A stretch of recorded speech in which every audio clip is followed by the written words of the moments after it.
Hello guys, আসসালামু আলাইকুম। কেমন আছেন? আল্লাহর রহমতে আমরা ভালো আছি।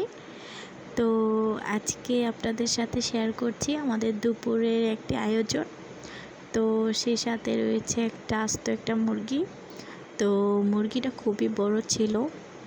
তো এটা এখন আমরা কাটবো।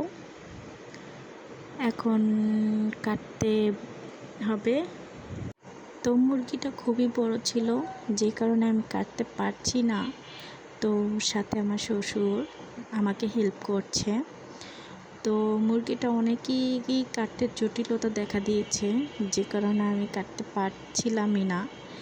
তো সেই কারণে আমার শ্বশুর আমাকে অনেকটাই হেল্প করেছে। তো মুরগির গায়ের থেকে চামড়াটা ছাড়িয়ে দিচ্ছে। তো আর পিস পিস করে দিচ্ছে, আমি ওগুলা কাটবো। তো দেখতেই পাচ্ছেন মুরগিটা অনেকটাই কাটা হয়ে গেছে।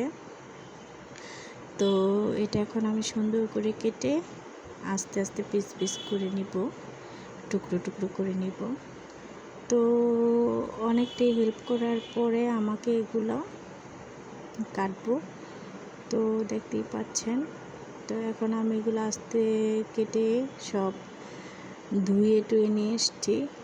তো দ্বিতীয় নেক্সট ব্লগে দেখতে পারবেন আমার মুরগির রান্না। তো সেজন্য চ্যানেলটি অবশ্যই সাবস্ক্রাইব করবেন। আর এগুলো আমি সব আলাদা আলাদা করে রেখেছি, গুছিয়ে রেখেছি, আলাদা আলাদা রান্না করা হবে। তো রান্না দেখার জন্য আমার চ্যানেলটি অবশ্যই সাবস্ক্রাইব করে রাখবেন। আর ভালো থাকবেন, সুস্থ থাকবেন। আজ এই পর্যন্ত, আল্লাহ হাফেজ।